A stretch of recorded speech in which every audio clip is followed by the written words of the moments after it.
Welcome to my YouTube channel Saraswati Commerce academy.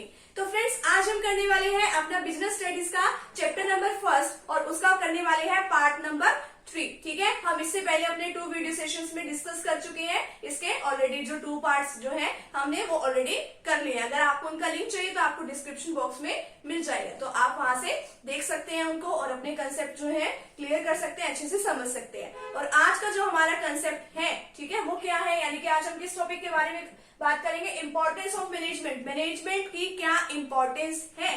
देखो, management के बिना हमारा ऑर्गेनाइजेशन जो है कुछ भी नहीं कर सकता है। अगर हम सारा काम मैनेज करके नहीं चलेंगे तो हम अपने ऑब्जेक्टिव्स को भी अचीव नहीं कर सकते हैं। कोई भी काम अपना टाइम पे पूरा नहीं कर सकते। जैसे आपकी स्टडी की बात ले लो, अगर आप स्टडी को रेगुलरिटी में, रूटीन में नहीं करोगे या मैनेज करके नहीं चलोगे, ठीक है, ये सोचते रहोगे आज नहीं कल, कल नहीं परसों, तो ऐसे आप कुछ भी काम नहीं कर सकते, ठीक है, ना ही आप अच्छे नंबर लेके आ सकते। तो उसी तरीके से इसमें भी क्या होता है, मैनेजमेंट में आपको पूरा काम मैनेज करके चलना होता है। अगर आपकी मैनेजमेंट अच्छी नहीं है तो आप सक्सेसफुल नहीं हो सकते, आपका बिजनेस कभी भी सक्सेस नहीं कर सकता। ठीक है, तो अब देखिए इसका फर्स्ट पॉइंट क्या है, अचीविंग प्री डिटरमाइंड ऑब्जेक्टिव्स। हमें क्या करना होता है, हम अपने बिजनेस में ऑब्जेक्टिव्स बना देते हैं और हमें उसको क्या करना होता है, पूरा करना पड़ता है। जो ऑब्जेक्टिव्स बनाएंगे उसी के अकॉर्डिंग तो हम उसको पूरा करेंगे। हम अपने जो हमारे नीचे काम करने वाले जो पर्सन होते हैं, जो हमारे एम्प्लॉय होते हैं, हम उनको काम दे देते हैं। अब ये थोड़ी है कि हमने उनको काम दे दिया, दैट्स इट, हमारा जितना भी ऑब्जेक्टिव है वो हमें अचीव करके ऐसे दे देंगे। हमें उनको, देखो, जो हमारे मतलब कि मैनेजर्स होते हैं जो कि इस काम को मैनेजमेंट करते हैं, जो हमारे मैनेजर्स होते हैं उनको बहुत नॉलेज होती है एक तो मैनेजमेंट की, ठीक है, वो सारा काम परफेक्टली करते हैं, ठीक है, उनको कुछ पास एक्सपीरियंस भी होता है, उसके बेसिस पे भी वो काम करते हैं, वो प्लानिंग करते हैं, ठीक है, ऑर्गेनाइज करते हैं सारे काम को, स्टाफिंग भी करते हैं, डायरेक्टिंग भी करते हैं, कंट्रोलिंग भी करते हैं। ठीक है, यानी कि वो कंट्रोल कैसे करते हैं, वो कंट्रोल इस तरीके से करते हैं, जैसे आपने किसी न किसी एम्प्लॉय को कोई काम दे दिया, ठीक है, उसको बता दिया कि ये काम इस तरीके से करना है, आपने उसको डायरेक्ट कर दिया, आपने उसको मोटिवेट भी कर दिया टाइम टू टाइम, फिर बाद में उसने आपको काम करके दिया। अब आपकी बारी है ना उस काम को देखना कि जो हमने ऑब्जेक्टिव्स बनाए थे उसने उसके अकॉर्डिंग उस काम को पूरा किया है या नहीं किया है। ठीक है, तो उस तरीके से अगर उसने काम को पूरा कर दिया तो ठीक है, ठीक है, अदरवाइज हमें उसके जो अगर बीच का वेरियंस आ जाए, डेविएशंस आ जाए, ठीक है, मान लो आपने कहा था कि 5,000 रुपए का प्रॉफिट होना चाहिए, 5,000 रुपीज का, बट उसने आपको प्रॉफिट जो है ओनली 4,000 ही करके दिए, यानी कि बीच में गड़बड़ हो गई ना, तो डेविएशन निकालोगे कैसे, 5,000 में से 4,000 को लेस करोगे, कितना आया, 1,000, ये होती है आपकी डेविएशन। तो इस तरीके से आप डेविएशन निकाल के फिर आप कुछ अच्छे स्टेप्स उठाओगे कि आगे से ये गलती नहीं होनी चाहिए। तो आपका अचीव करना होना चाहिए सबसे पहले तो जो आपके ऑब्जेक्टिव्स होते हैं। फिर आपका सेकंड पॉइंट है ensuring maximum utilisation of resources of production. आपको जितने भी मतलब रिसोर्सेज मिले हुए हैं तो आपको उसका अच्छे से यूटिलाइज करना है। ये नहीं है कि आपको रिसोर्सेज मिले हैं आपने ऐसे ही कहीं पे लगा दिए, ठीक है, उसका प्रॉपर यूटिलाइज नहीं किया, नहीं, आपको प्रॉपर पूरा अच्छे से यूटिलाइज करना है, जहां तक हो सकता है वहां तक तो जरूर करो। ठीक है, ओवरकमिंग कंपटीशन, कंपटीशन से भी मतलब आपने कंपटीशन करना है। देखो, अब देखो कि आज के टाइम में लोकल लेवल पर भी कंपटीशन है, आपके शहर में या आपके गांव में या कहीं पर भी आपको कंपटीशन हर जगह मिलेगा। फिर उससे थोड़ा ऊपर आओगे, ठीक है, तो नेशनल लेवल पर भी होगा कंपटीशन, और आजकल तो इंटरनेशनल लेवल पर भी कंपटीशन है, यानी कि दूसरे देशों के साथ भी हमारा कंपटीशन है।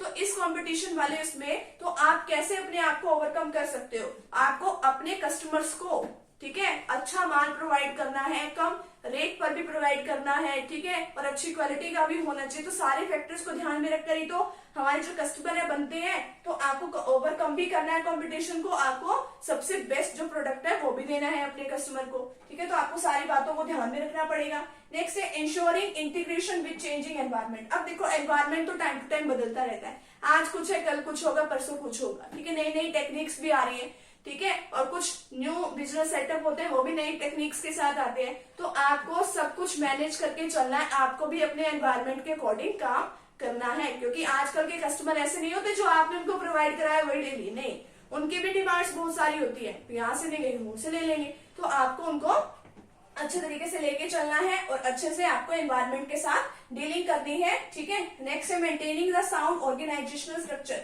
अच्छा ऑर्गेनाइजेशनल स्ट्रक्चर भी होना चाहिए। कैसे अच्छा ऑर्गेनाइजेशनल स्ट्रक्चर होना चाहिए, आपको देखना चाहिए कि जो आपके साथ कौन काम कर रहा है, किस तरीके से कर रहा है, ठीक है, और क्या हमने इस काम को पूरा करके क्या हमें रिजल्ट्स देने, वो आपको सारे उसकी नॉलेज होनी चाहिए। नेक्स्ट है establishing good labour owner relationship. Owner और मतलब कि लेबर के बीच में अच्छा रिलेशनशिप होना चाहिए। ये क्यों होना चाहिए? अब देखो बिजनेस के अंदर दो ही मेन वो है, एक तो ओनर जो हमारे कैपिटल लगाते हैं बिजनेस के अंदर और ऑब्जेक्टिव सेट कर देते हैं, और लेबर, लेबर कौन होता है जो उस काम को पूरा करेगा, काम तो लेबर ने करना है ना।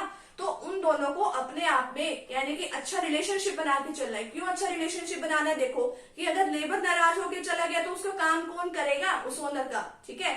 तो इसी तरीके से इसी कारण उसको क्या करना चाहिए? अच्छे रिलेशनशिप बनाने चाहिए, क्योंकि आजकल तो जो हमारे लेबर्स हैं वो भी ऑर्गेनाइज हो गए हैं, ठीक है, उनकी भी एक ऑर्गेनाइजेशन बन चुकी है। अगर वो मतलब ओनर उनके साथ गलत बिहेव करेंगे वो तो काम छोड़ के ही चले जाएंगे, ठीक है, फिर काम कौन करेगा? तो इस तरीके से उनका अच्छा रिलेशनशिप जो है आपस में होना चाहिए। अब नेक्स्ट देखिए giving importance to research and investigation. आपको टाइम टू टाइम रिसर्च करते रहना चाहिए कि क्या नया प्रोडक्ट आ गया है, क्या नई टेक्नोलॉजी आ गई, ये भी टाइम टू टाइम आपको देखते रहना चाहिए और इसके अकॉर्डिंग आपको काम भी करना चाहिए। अगर आप रिसर्च नहीं करोगे तो आपका बिजनेस पीछे रह जाएगा।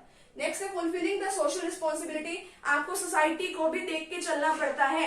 आपको ये देखना पड़ता है कि हमारी वजह से सोसाइटी को ना ही नुकसान हो और लोगों को मतलब कि एम्प्लॉयमेंट की अपॉर्चुनिटी भी प्रोवाइड करनी पड़ती है। तो आपको सोशल रिस्पॉन्सिबिलिटी भी देख के चलना पड़ता है, क्योंकि आपकी ऑर्गेनाइजेशन भी तो सोसाइटी में है। अगर आप कुछ गलत काम करोगे, ठीक है, सोसाइटी के साथ, तो आपका बिजनेस कैसे चलेगा? नेक्स्ट है एमिंग एंड इंक्रीज प्रॉफिट्स।